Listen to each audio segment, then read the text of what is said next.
دعا مومن کا ایک بہت بڑا ہتھیار ہے۔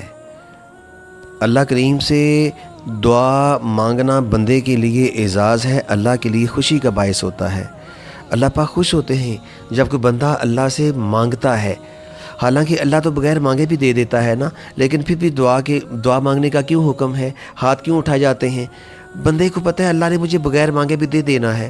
اس دنیا میں، اس کائنات میں کتنی مخلوقات ایسی ہیں جو دعا نہیں بھی مانگتی، اللہ سب کو دے رہا ہے۔ اللہ تو جو ایمان والے ہیں ان کو تو دیتا ہی ہے، بلکہ جو بے ایمان ہیں اللہ ان کو کہیں زیادہ دے رہا ہے۔ وجہ کیا؟ اللہ الصمد ہے نا، اللہ غنی ہے، اللہ الصمد ہے، اللہ سخی ہے۔ اس کائنات کا سب سے بڑا سخی اللہ ہے، سب سے بڑے ظرف کا مالک اللہ ہے۔ اور سامعین ذی وقار، پھر اللہ سے پتہ کیوں مانگتے ہیں ہاتھ اٹھا کے؟ پتہ ہے اللہ بغیر مانگے بھی دے دیتا ہے، اللہ بغیر مانگے مجھے دے دے گا۔ یا اللہ میں پھر بھی ہاتھ اس لیے اٹھاتا ہوں تاکہ میں یہ بتا سکوں کہ میں مانگت ہوں تیرا، اور تو میرا داتا ہے، تو میرا سخی ہے۔ اور میرے سامعین ذی وقار، اللہ پاک فرماتے ہیں، اے ابن آدم، جب تک تو مجھ سے دعائیں کرتا رہے گا اور مجھ سے ہی اپنی امیدیں اور توقعات وابستہ رکھے گا، میں تجھے بخشتا رہوں گا، میں تیرے گناہوں کو معاف کرتا رہوں گا، خواہ وہ کسی بھی درجے پہ پہنچ چکے ہوں۔ اور مجھے معاف کرنے میں کسی کی پرواہ اور کسی کا ڈر نہیں ہوگا۔ اللہ کا کوئی فیصلہ آبجیکشنیبل نہیں ہوتا۔ Almighty Allah is free in his decisions۔ Allah پاک nobody has any right to raise objection against the decision of Almighty اللہ۔ اس لیے اللہ پاک فرماتے ہیں مجھے کسی کی کوئی پرواہ نہیں ہوگی۔ اے ابن آدم، اگر تو زمین کے برابر بھی گناہ کر لے اور پھر تو مجھ سے مغفرت طلب کرے اور اس حالت میں میرے سامنے آئے کہ میرے ساتھ کسی کو شریک نہ ٹھہرایا ہو، تو میرے پاس دعائیں کرے، میں تیرے سارے گناہوں کو معاف کر دوں گا، میں تجھے بخشش کر دوں گا۔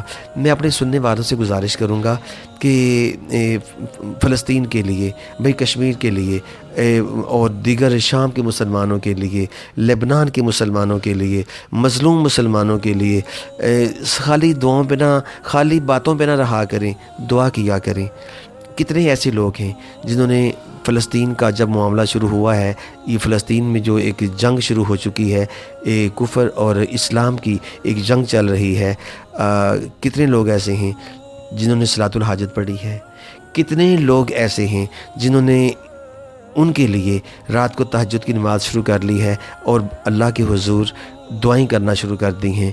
بھائی خالی کلپ آگے بھیج دینا، خالی واویلا کر دینا، خالی احتجاج، سڑک پہ آ کے ایک دن احتجاج کر کے احتجاج کامیاب ہو گیا تو پھر آپس میں دیکھا تنظیمیں مبارکباد دے رہی ہیں، جی ماشاءاللہ مبارک ہو جی، احتجاج بڑا کامیاب ہوا۔ اور اللہ کے بندوں، ادھر ظلم ہو رہا ہے، یہاں مبارکیں دی جا رہی ہیں۔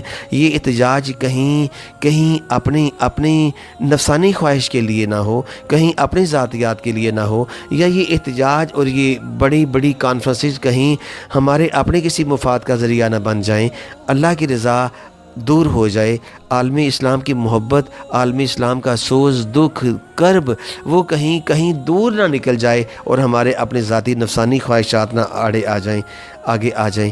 سامعین ذی وقار، میں آپ سے گزارش کروں گا، دعائیں کیا کرو حضور کی امت کے لیے، دعائیں کیا کرو اہل پاکستان کے لیے، دعائیں کیا کرو دکھی اور مظلوم انسانیت کے لیے، بھئی دعائیں کیا کرو اپنی اولاد کے لیے۔ میں نے پہلے بھی ایک دفعہ اپنے لیکچر میں کہا تھا کہ آج کل ماں باپ بچوں کو بڑی سہولتیں دیتے ہیں، کھانے پینے کی، لباس کی، اعلیٰ قسم کی سہولتیں فراہم کرتے ہیں، لیکن ماں دعا نہیں کر رہی اپنے بچوں کے لیے، دعا کرنے کا ٹائم نہیں مل رہا۔ کچن میں ماں بچوں کے لیے بہت اعلیٰ چیزیں تیار کر رہی ہے، ہوٹل پہ لے کے جایا جاتا ہے، اعلیٰ برانڈ کے کپڑے پہنائے جاتے ہیں، لیکن ماں باپ اپنی اولاد کے لیے دعا نہیں کر رہے۔ ماں باپ یہ بات یاد رکھیے گا، جیسے نبی کی دعا اپنی امت کے لیے قبول ہوتی ہے، ایسے ماں باپ کی دعا اولاد کے لیے قبول ہوتی ہے۔ اپنی اولاد کے لیے دعائیں کیا کرو۔